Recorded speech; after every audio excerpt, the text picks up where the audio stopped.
والعصر إن الإنسان لفي خسر إلا الذين آمنوا وعملوا الصالحات وتواصوا بالحق وتواصوا بالصبر.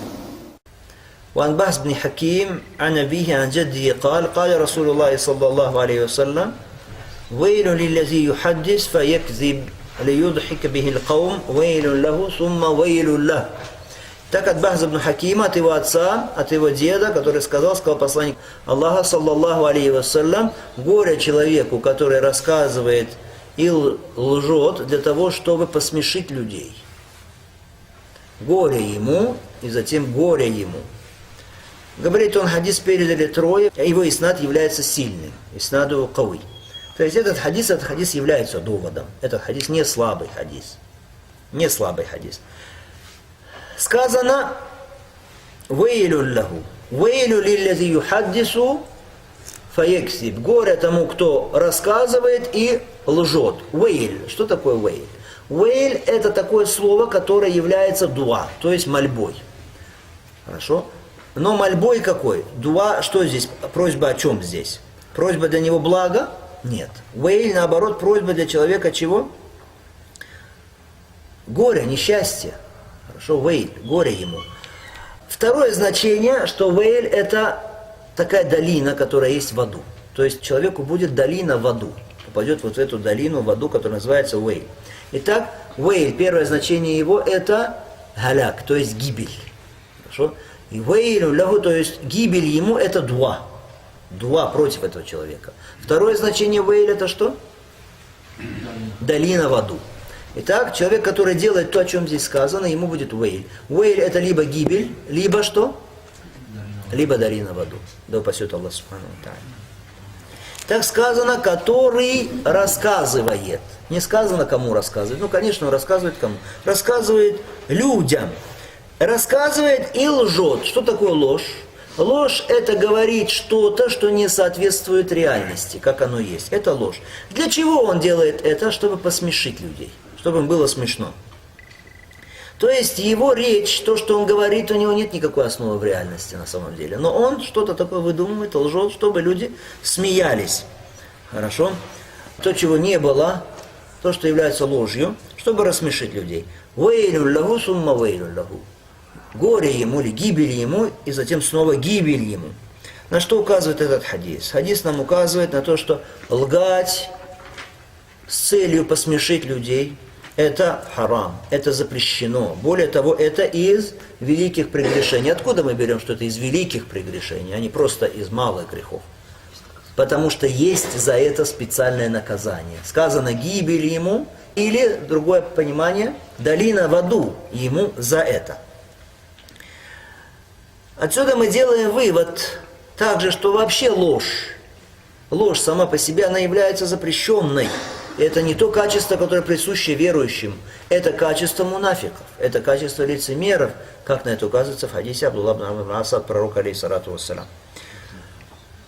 Другой вывод, то, что показывают в различных фильмах.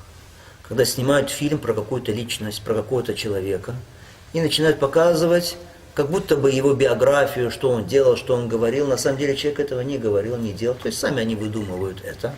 Это также подпадает под действие этого хадиса. Хорошо? Нужно остерегаться этого.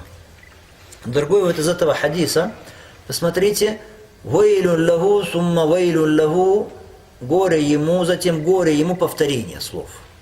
Это называется по-арабски как? Это называется по-арабски ат-таукид. Таукид, то есть подтверждение. Хорошо? Вот так вот подтверждение. Бывает в арабском языке, либо несколько раз повторяется одно и то же слово. Для чего повторять пророк алейхиссалату вассалям? Просто так нет, чтобы подтвердить еще сильнее смысл. Усилить его. А еще смысл усиливается не через повторение, а через какие-то слова. Хорошо? Через какие-то специальные слова усиливается. Что мы скажем? Мы скажем, да, хадис указывает нам на недозволенность лжи, но всегда ли ложь, она является запретной? Мы скажем, само по себе ложь, как действие, да, харам. Качество, которое недопустимо в отношении верующих. Аллах Субхану Тааля говорит: «Валя таку ма лейса лака биhi илм», не следуй за тем, о чем нет у тебя знаний. И говорит Субхану Тааля: «Ма яльфизу мин каулин илля лядейхи ракибун атид». Не произнесет человек ни одного слова, чтобы возле него не был готовый надсмотрщик. То есть ангелы записывают каждое твое слово, которое ты произносишь. И как мы сказали в хадисе Амр ибн Аса, сказано, что ложь – это качество лицемеров. Но иногда бывают исключения. Поэтому говорят ученые, в своей основе ложь харам. Ложь – это харам. Но если цель человека похвальна и невозможно иначе как через ложь ее достигнуть, тогда только это дозволяется. Если цель похвальна. Хорошо? Если есть похвальная цель, и достичь ее можно не ложью, а другими средствами, тогда что нельзя, ложь запрещается. Даже если цель похвальная, все равно нельзя. Некоторые говорят, а цель похвальная, начинают лгать. Хотя при этом есть возможность это и другими способами эту цель достичь. Хорошо? Поэтому мы скажем харам все равно в таком случае. Нельзя. Но если есть похвальная цель, хорошо, и невозможно иначе, как через ложь, тогда только дозволяют это уляма, а именно так, как говорит пророк алейхиссалату вассалям, для войны. Во время войны, хорошо, тогда что? Это дозволено. И когда еще возможно, когда человек хочет примирить людей друг с другом, верующих, тогда допустима ложь. Еще когда говорит он то, что говорит муж своей жене, то, что жена говорит своему мужу. В таких случаях ложь, если есть что-то, что является обязательным, и невозможно без этого, тогда и ложь даже может стать обязательной. Пример этого. Какой-то верующий человек, мусульманин, скрывается от беззаконника, который хочет убить его, например, или хочет отобрать его имущество. И этот человек, ты знаешь, где он, и тот беззаконник спрашивает, который хочет его убить или ограбить, где такой-то, такой-то. В таком случае ложь для тебя станет что? Обязательной. Или хранит, например, человек имущество другого человека, приходят бандиты и говорят, его имущество у тебя, он тебе дал на хранение. Оно у тебя, что в таком случае человек? Должен сказать, да, у меня, сказать правду?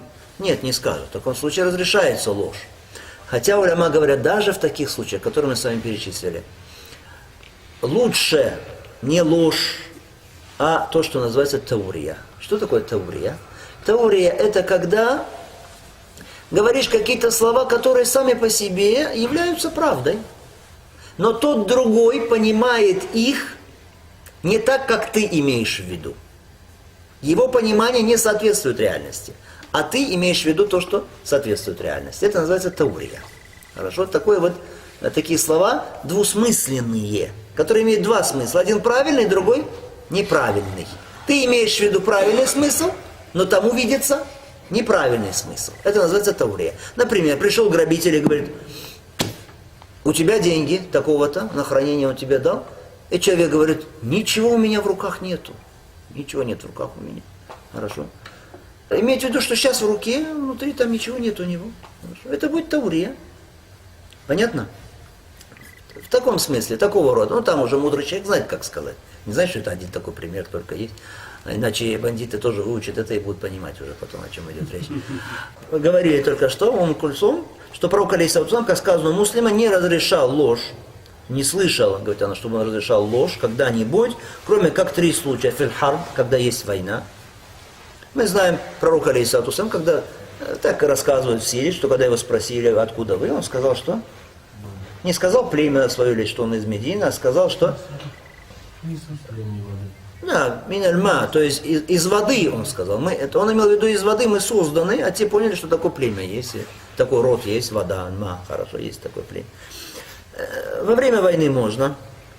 Или, как мы с вами приводили пример Али радиаллаху анху, когда он сказал, что тому, который вышел с ним сразиться, он сказал, я не вышел, чтобы сражаться с 2. Человек понял так, что как будто кто-то еще с ним вместе там сзади вышел, пока повернулся, Али уже отрубил ему голову. Хорошо. Потом, второе пророк алейхиссалату вассалям назвал ислах бейнан нас, примирение между людьми, между верующими. Здесь допустима ложь, но лучше, мы сказали с вами, что? Таурия. Лучше таурия. Таурия, когда слова на самом деле имеют 2 смысла. Один верный, другой неверный, но тот понимает не так. Когда ты говоришь, например, почему ты с этим человеком не помиришься, он все время за тебя делает дуа. Хорошо. Все время за тебя делает дуа. Просит за тебя Аллах. Тот человек думает, ну смотри, за меня молится тот, и у него сердце размягчается. На самом деле ты имеешь в виду что? Имеешь в виду, что он в намазе говорит то, что читается в тахияте. Хорошо? Саламу алейка ва рахматуллахи ва баракатух. Саламу алейна ва аля ибадиллахи салихин. Мир, то есть спасение от всех бед нам и всем праведным рабам Аллаха. Ты делаешь так дуа за всех верующих. За него в том числе. Хорошо? Таким образом. Потом сказано третье, что? Когда то, что муж говорит жене, то, что жена говорит мужу. Здесь также для того, чтобы наладить отношения, укрепить семейные отношения, любовь между супругами, это разрешается, но только тут при условии, чтобы не получилось так, что человек это делает постоянно. Почему? Потому что потом его в итоге раскусят. Что это станет хуже только ему от этого.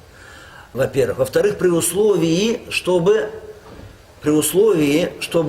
жена или чтобы муж не поняли, не узнали, что это ты сказал на самом деле неправду. Это тоже важно. И мы сказали, не сама ложь, а что лучше, на что указывает уляма. Это должна быть таурия все равно. Таурия. Хорошо? Как, например, что? Пример этого. Мы сами приводили. Человек говорит, например, что такой, как ты, никогда не видел я. Хорошо? Такой по красоте, как ты, не видел. Именно по такой красоте не видел, как ты. Он имеет в виду. Хорошо, может быть. Вот такой, как у тебя есть. Но она понимает, что она такая красивая. Хорошо. Или жена говорит тоже, какие у тебя мускулы. Хорошо. А потом у человека нет мускулов. Ну, какие у тебя мускулы, говорит она. Здесь нет, на самом деле, лжи. Хорошо. Но так тот человек понимает, как будто это хвалит жена его мышцы, его мускулы. И так далее. Хорошо. Вопрос. Если человек рассказывает в собрании что-то, что он не утверждает, что это было, но говорит, так говорят, так рассказывают, что вот такой был случай. Хорошо? Для чего говорит? Это чтобы как-то снять напряженность какую-то, скованность, которая бывает. Вот люди собираются, особенно если это незнакомые люди, или кто-то сидит такой важный человек, что люди скованно очень сидят. Чтобы немножко разрядить обстановку, он рассказывает, говорит, вот говорят, что было так-то и так-то. То есть не утверждая, что это было, так рассказывают. И что-то смешное, людям смешно. В таком случае можно. В таком случае можно. Потому что сейчас человек не сочиняет чего-то там, что на самом деле не было от себя. Вот я так-то было, сделал, и так-то сделал, люди смеются. Потом нет, он просто говорит, рассказывает, что был такой-то, такой-то случай. В таком случае можно. Хорошо? Как на это указывает Шейх Усаймин, рахимахуллаху тааля.